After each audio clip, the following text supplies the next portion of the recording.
Welcome to Science with Soul. I'm Dr. Lotte Valentin and the host of this podcast. I'm a physician, evidential psychic medium, international keynote speaker, and author of Med School After Menopause, The Journey of My Soul, an inspirational story about transformation, healing, and spirituality, available online at Amazon as well as other online platforms worldwide. The inspiration for this podcast came from my own life experiences. As I have journeyed through life, it has taught me that we're part of a greater divine web of interconnectedness. I have walked the path of illness, healing, and transformation. After two near-death experiences, I became clairvoyant, clairaudient, and clairsentient, and was guided to attend medical school at the age of 54. We will be meeting with many different types of doctors, healers, as well as spiritual leaders, educators, and other inspiring souls in this podcast. It is my hope that you will gain information and create a path to healing your own life physically, emotionally, and spiritually, and bridge the gap between science and soul. To learn more about me or to work with me spiritually for ancestral healing, medical intuitive, evidential psychic medium, or to take my 8-week long course, Soul's Journey, Heart's Way, a course for authentic living, which will explore opening the doors to your divine potential. Available in most time zones across the world and starting March 27th, 2021. Please visit divinespiritualessence.com. To work with me as a physician, please visit drlottie.com.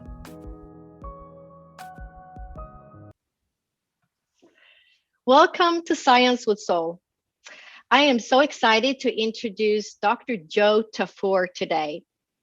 Joe Tafur M.D. is a Colombian-American family physician, originally from Phoenix, Arizona.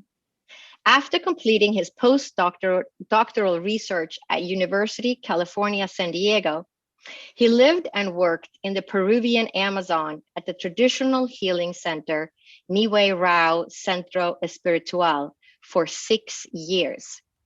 In his new book, The Fellowship of the River, a medical doctor exploration into traditional Amazonian plant medicine, he describes his experiences with traditional Amazonian plant medicine, as well as his theories regarding the vital importance of the emotional and spiritual dimensions of health.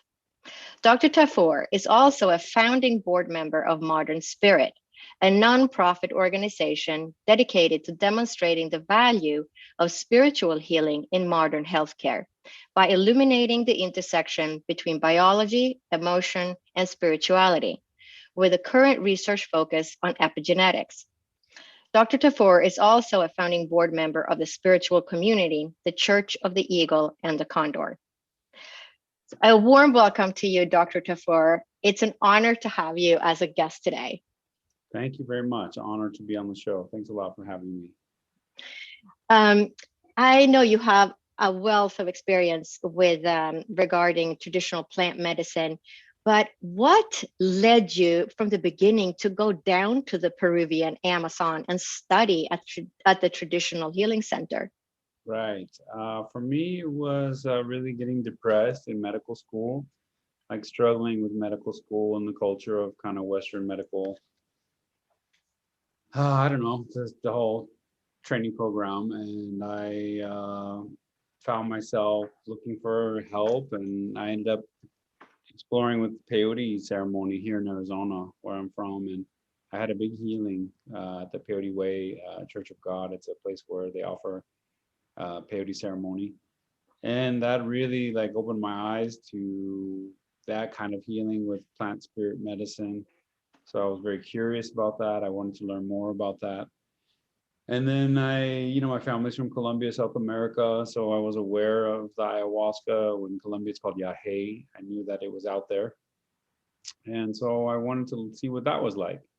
So I waited for an opportunity, and finally I went down to go try it, and my experience was really big and intense. And so then I kept going back and became more interested, and then saw a lot of healing happen for a lot of people, not just myself, and became interested in it that way, for its like healing potential. Wow. So what have you seen people can heal from by doing ayahuasca, for example? Yeah, I think with ayahuasca, I mean, we were working with people in a bigger context, right? So it was like in Niue Rao and in Peru was people coming to a traditional healing center, coming into retreat, doing this strict diet, this whole like series of things that the ayahuasca was just part of that, right? Not just the ayahuasca, but the whole traditional Amazonian plant medicine treatment, the retreat, the strict dietary stuff, the isolation, time in nature, and then the ceremony, and then with the shamanism, with the treatment of the healers themselves with their songs. So with that whole combination, in the book I talk about how I feel like there was a lot of emotional healing that happens that way, like energetic healing, emotional healing, that ends up impacting a lot of different kind of problems. And so in the book I present Fellowship of the River, I present a bunch of different cases, things from more obvious stuff like mental health things, anxiety, depression, PTSD, addiction, but then also some other stuff that people don't always connect to emotional trauma, some autoimmune problems, things like in the book I present psoriasis, a skin problem that somebody got better from, inflammatory bowel disease, Crohn's disease, somebody had a really big improvement, some chronic, pain, also chronic cough that wasn't getting better for any reason, the migraine headaches that were also not getting better, that seemed to end up having a lot to do with a lot of stress, a lot of childhood trauma, and a lot of emotional trauma. What do you attribute people getting better from this trip? Is it the combination of all of the above, the change in the diet, being in nature?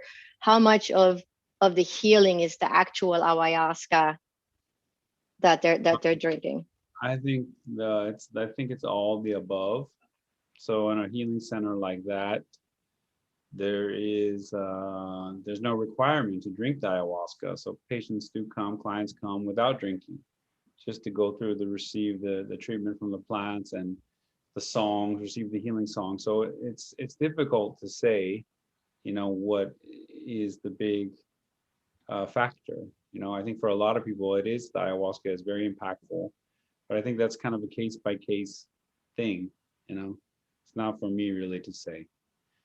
And then you're talking about the song. Can you tell me more about what song that is that the Yeah, shamans sing?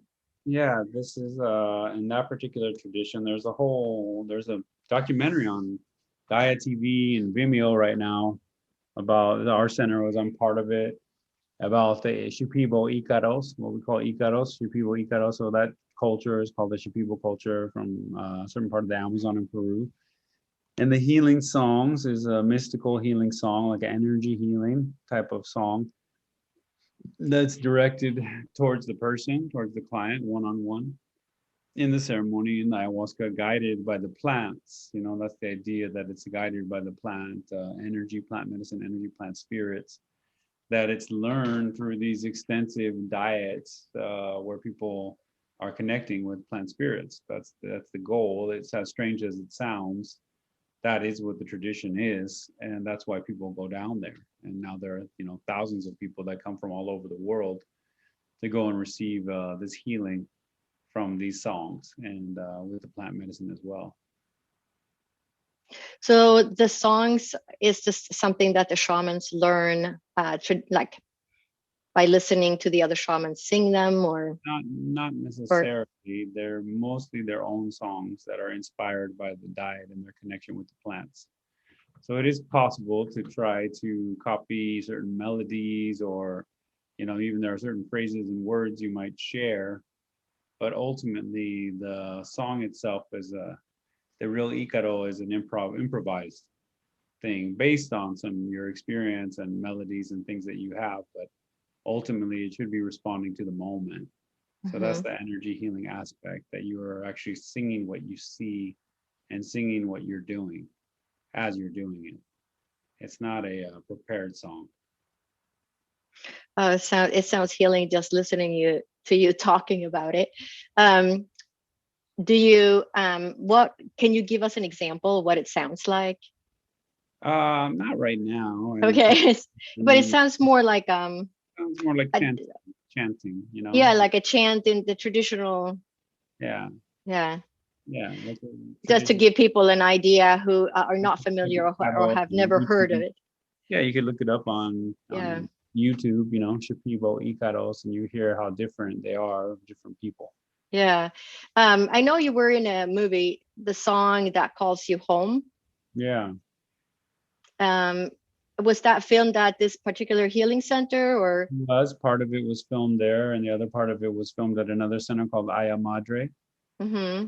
So it was in the two centers. So it was filmed there at Niue Rao. Yeah, at least Right, a good portion of the film.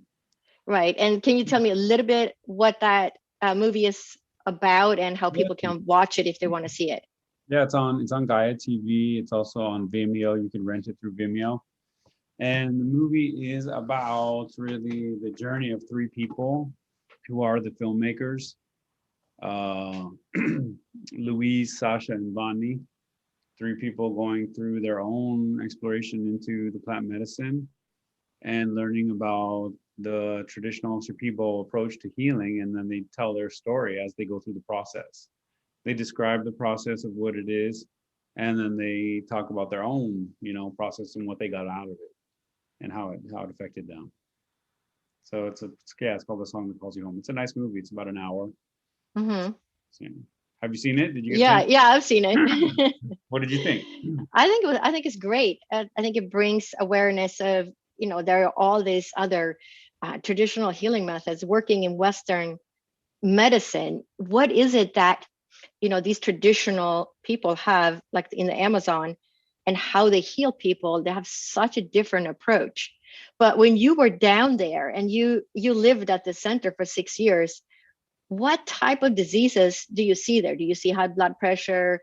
Do you see, heart problems, The local people diabetes, and things like that we see so much of here in the Western world? and the local people. Hmm. I think there's a lot less.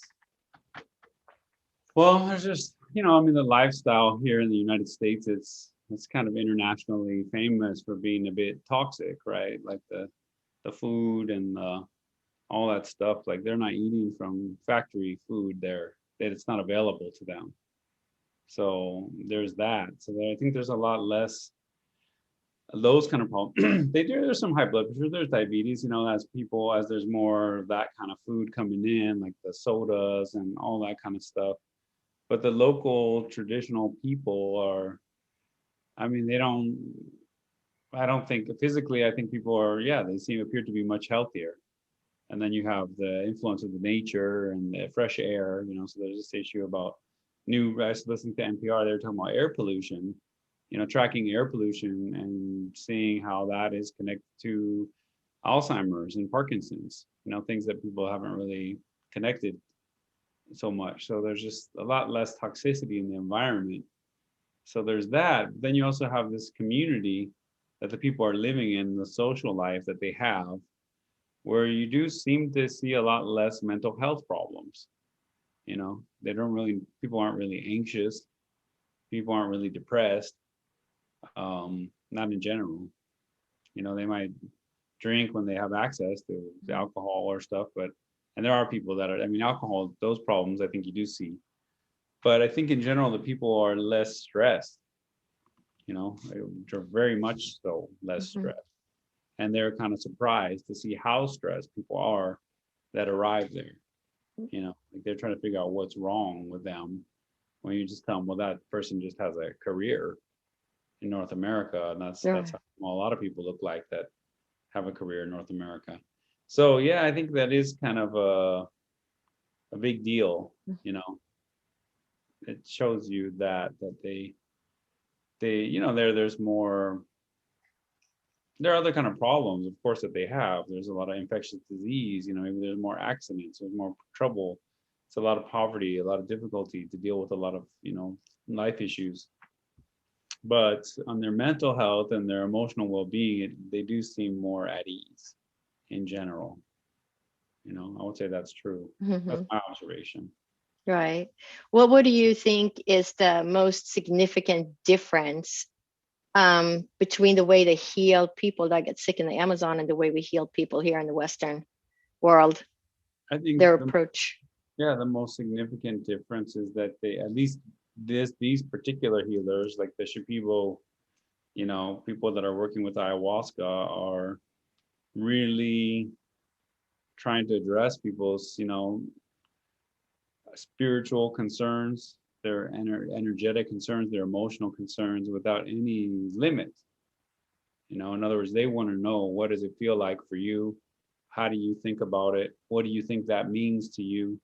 Like, those things are extremely important Mm-hmm. to them, to their assessment, to how they're going to respond to you. It's not like there's a model that you're supposed to fit into, and if you don't fit into that model, it's not useful anymore. It's like, it's actually like, what does it feel like to go through what you're going through? That's what they want to know. Mm-hmm. They're going to use that to guide the way they respond to you in your treatment. Mm-hmm. So I think it's like I say, the immaterial side of things, the spiritual side of things, the subjective side of things is extremely welcome.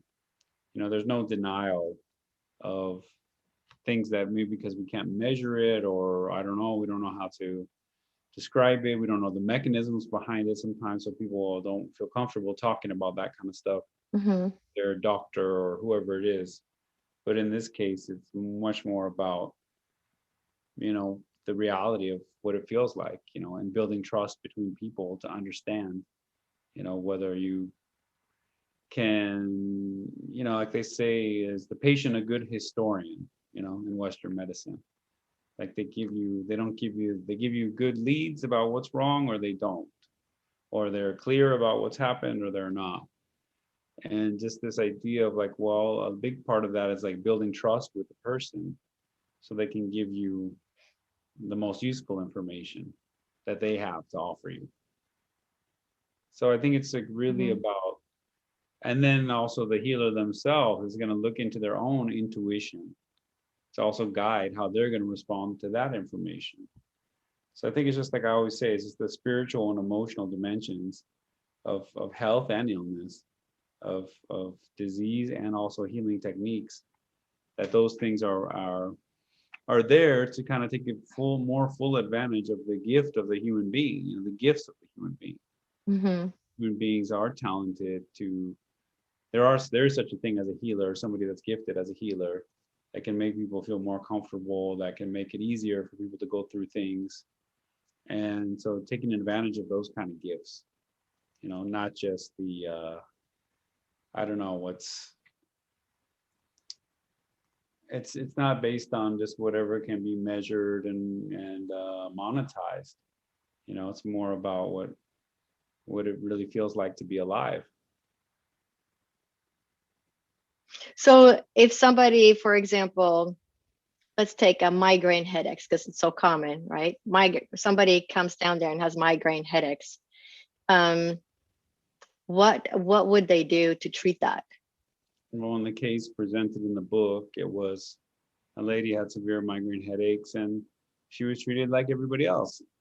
She was put on, she did a vomitive to start her diet. She was then given some plants to kind of that might help her, like heal migraines, that she could take every day. And then she started entering ayahuasca ceremony 4 nights a week to receive healing and to have healing from the ayahuasca. So that's what she did. And just like that process for her ended up being about, she had some severe headaches during the course of her treatment, some really bad headaches at the beginning of her treatment. And for her ayahuasca experiences in the ceremony and her time just in that kind of retreat ended up being very focused about her dad, and felt like there was a lot of trauma from her father in this case, which, like I've shown in the book, I was not taught to really explore childhood trauma in a migraine case as a doctor. It was considered a very kind of genetic problem that doesn't have anything to do with anything. That's kind of a hopeless disease that people just suffer with their whole life. and you have medication that can kind of make it a little better, but that's about it. But in this case, she was guided to kind of explore the role that the intensity of her father's rage that she was exposed to at an early age, how it overwhelmed her sensory system, and then also the further strain and stress of his kind of hot or cold.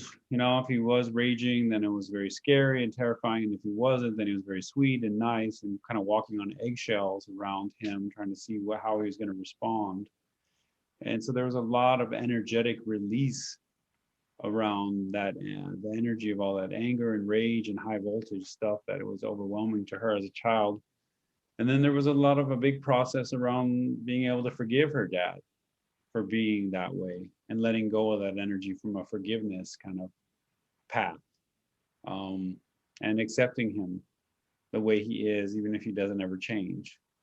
So those were the major factors that I noticed in her healing process through what I already described as like, that's what she did. And then she had a dramatic decrease in her symptoms of migraine, went from severe debilitating migraines every month with her menstrual cycle to mild migraine, not requiring medication, like like very little medication compared to what she was taking before. So that's a very interesting phenomenon. And to me, it's kind of a testament to what I observed down there is just like the energetic aspect of the healing process, that there is such a thing as this release, this catharsis, that grieving and things like that are not just, I don't know what people make them out to be, but it's actually a functional process of the system, to grieve, to weep. Mm-hmm. It's almost like ancestral healing that's thrown in there, because you have to recognize what it is that you're carrying on from your father, whether you rejected or merged. There's all these different ways. And then once you see it, you can heal it. So it sounds like they're actually doing part of ancestral healing as it's just part of their culture, is to recognize, and forgive and understand. And once you see it and understand where it came from, then you're more able to release it. Well, it's just what people call ancestral healing is part of this other deeper tradition. It's like, that's what it looks like to do this kind of healing work. So you can have different names and systems to describe what it is. For the patient, they're less interested in the systems of describing it as to the results of whether or not what you're doing is working. So when people become overly attached to like, this is how it, this is what it is that you're doing. It's like, well, that's a way to describe it, and it helps articulate it because we can maybe make more use of it.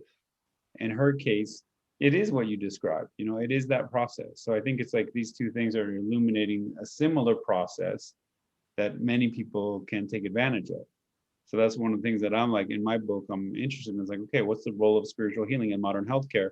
In other words, what is the kind of thing that ancestral healing is doing that also maybe this people medicine is doing that is useful to people?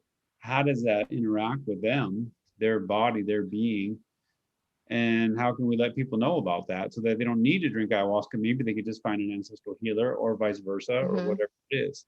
But the point being that there's some kind of energetics, there's something to be addressed, like what you're saying, through the ancestral healing or through this kind of medicine. There's something to be addressed, and that the whole thing is, well, there are techniques to address such things. Before, it's like, okay, well, they might agree that there's some kind of ancestral baggage or emotional baggage, behind, I'm not saying every case, but let's say some headache cases, some migraine cases, maybe some doctors would agree with that. That probably is going on, but they don't know how to deal with it. They don't have technique. So that's why it's so important that when you're talking about learning these ancestral healing techniques or other forms of spiritual intervention, or through the traditional healing in Peru. So I think that's what I'm trying to see encourage, is this like crosstalk, between the different fields, so that more healing is available to more people. Yeah, absolutely.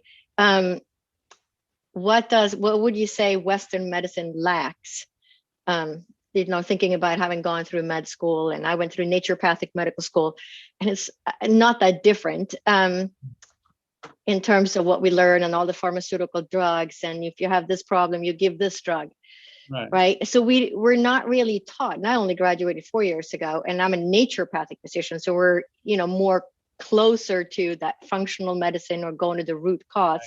Right. But still there, it's still medical school. And so we don't really learn about, healing spiritually and emotionally. It's more suppress the symptoms. And as long as you suppress your symptoms, then you go on with your life. But there's really no healing. How do we get that to be incorporated into the Western healthcare?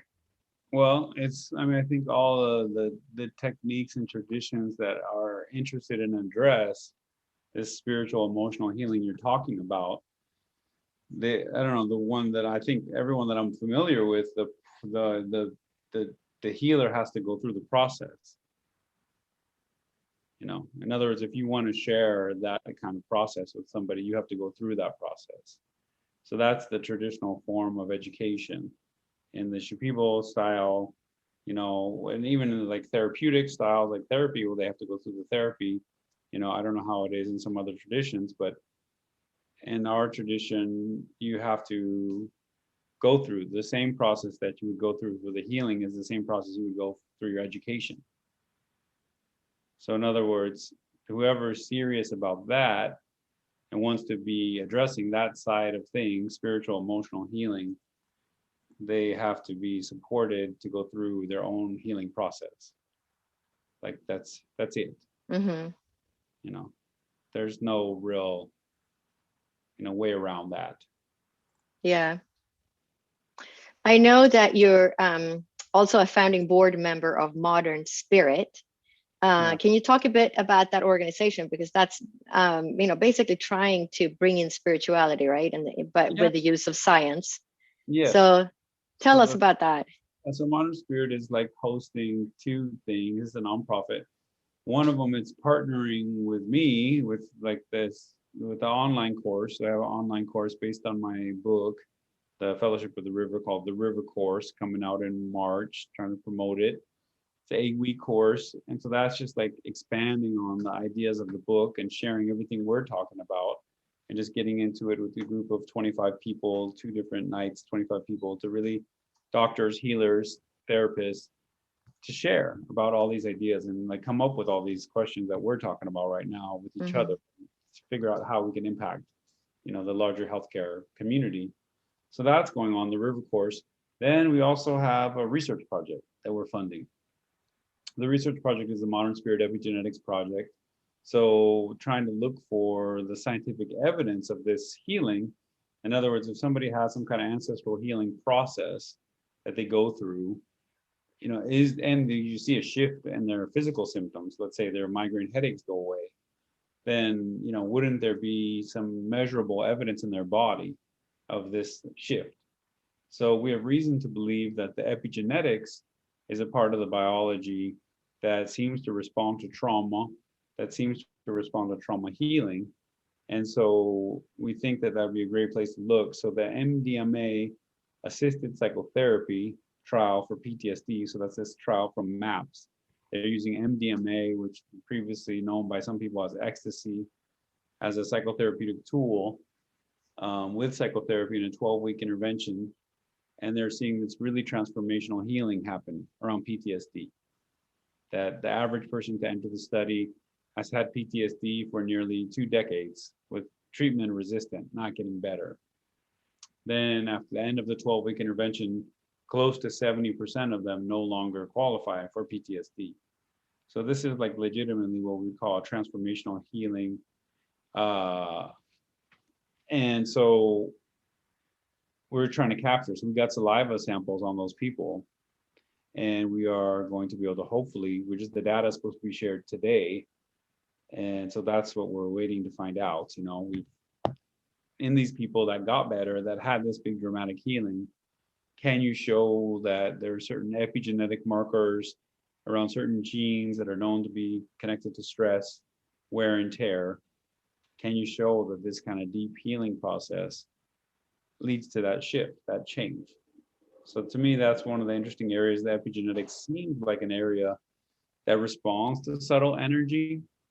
And so the evidence for that is that epigenetics has been shown to be influenced by emotional trauma, number one. We know that there's ancestral elements of the epigenetics that can be carried down. We also know that the epigenetics is responds to meditation and states of consciousness. And we also know that in response to psychotherapy. So it's responsive to subtle energy. So we're trying to see if we can capture some of this big transformational healing. So that's the Modern Spirit Epigenetics Project. And then we do a little community work trying to connect the community. So those are the three big segments of Modern Spirit: the education piece, which is now the River Course, the community work, and then the research, which is the Modern Spirit Epigenetics Project. Wow, it's fascinating. I know there was research done on Holocaust survivors and the trauma that they experienced, and the methylation genes. So I think it was the FKBP5 gene, and they could show that their offspring, like the grandchildren of those survivors, actually had a change in their epigenetic, genetic markers. They say it's fascinating. So I can't wait to hear what you're going to learn, from these studies that you're part of. Well, and that lady, one of the main researchers involved in that Holocaust survivor research is Dr. Rachel Yehuda at Mount Sinai, who's doing some consulting on our work, and who has since started a psychedelic research center at her program in connection with the VA at her program, where they're going to start doing this work with MDMA and do this epigenetics research around PTSD and combat and all the rest of it. So it's really starting, it's really a big deal now.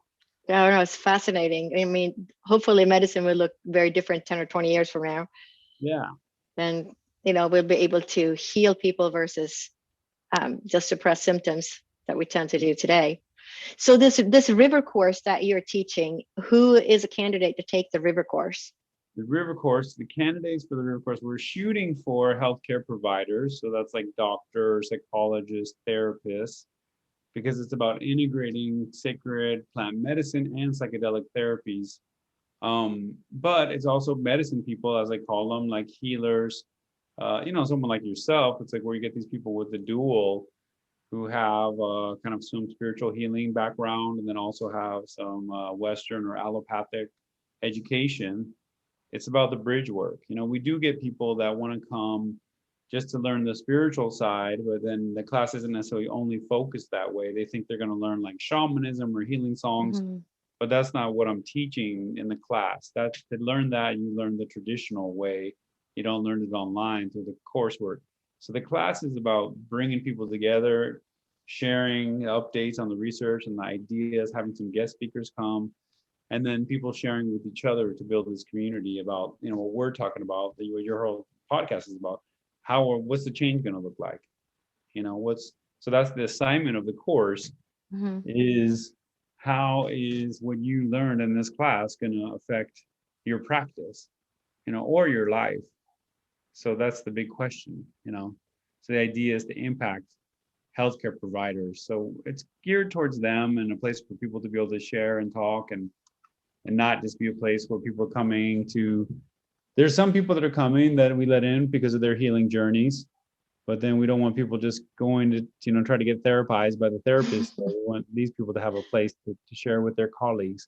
So it's some kind of respectful group of healthcare providers and ceremonial healers and the occasional, artist and person that's just dedicated to the process. So this class is held online, correct? Yes, it's online. So let's see, and it's in the evening, our time? It's in the evening, so there's going to be the Wednesday night classes in the evening on Pacific time, 6 to 8 p.m. The Thursday class is Eastern time, 6 to 8 p.m. So that there's a little bit of a, right? So all the listeners in New Zealand and Australia and Europe, figure out if you can work that out. But do you record it also? So if they can't be, let's say they're in, India or Australia, and the time zone distance. There's a platform called Teachable that we show the class for the people who are in the class. They can access it. We're not letting it out to everybody else. It's more like for the people in the class, because there's a lot of question and answers and kind of sensitive topics. So we just leave it for the people that are there or who are in the class. I mean, they could be paying into the class in some crazy time zone, but just watch all the episodes if they want. Right. So they could still get access to your talking and teaching them. Yeah, if they can't be online themselves at that time. Yeah, correct. But some of the, like New Zealand, I think are 17 hours ahead. So that would actually be in the middle of the day the next day, I think. Yeah. New Zealand, Australia, people over there. I'm listening to your show. Huh? You have a lot of New Zealanders listening. We have New Zealanders, Australians, people in India, people in Europe. I'm from Europe originally, so I was born and raised over there. Sweden. Oh, nice. Stockholm, Sweden. Yep. So let's see. So you're also you were the co-founder, right, of the spiritual center in Peru. Yes. Right, and you're also the co-founder of the Church of the Eagle and the Condor. Right. Can you tell us what is that, and tell people about that? The Church of the Eagle and the Condor is a new kind of spiritual community that has formed in Arizona. That is is a spiritual community that is basically dedicated to the kind of connection of North American culture and South American culture to indigenous roots and indigenous spirituality. So just you coming from Europe, for example, like here we are in the USA, where a lot of Europeans and people might say, wow, this culture is so wobbly, like swing this way, swing that way. And the idea is, well, it's very uniquely disconnected from the American culture. Yeah. Yeah, it's so young, right? It's young, well, in a way, also, because they're the old disconnected. Culture was here. It was the Native American culture, and there was they severed the connection. Yeah. Just like we know about the old Scandinavian, influence. We still, we watch Thor movies, right, on those comic books, and we do the Yule, the tide, and all this stuff on the Christmas tree. All these things that are still kept down, and the people are still living with the trees that they always knew, for generations. But here there was this severe, break. And so the ancestral cultures that had more experience with the land here don't have they were very decimated, right? Killed or disease, everything that happened. And so we lost that kind of ancestral wisdom, here. It's been very it's been troubled. And so but there are some surviving elements of the native culture. In Arizona, there's a strong Navajo population, for example, the Diné people. There's still a lot of people that speak Navajo and carry on the spiritual traditions, ancestral healing traditions, different forms of healing techniques to address all these things we've been talking about. So we feel like that it's really an important time, as they also feel like it's time to share. They haven't wanted to share. They've been very resentful over the way, history has treated them. And so now they're ready to share their techniques.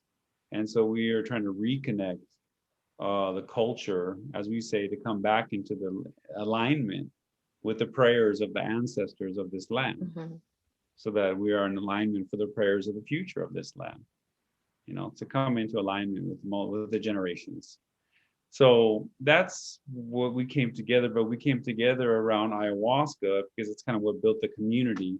There was a number of people from Navajo culture, from other communities that had met each other through ayahuasca ceremony.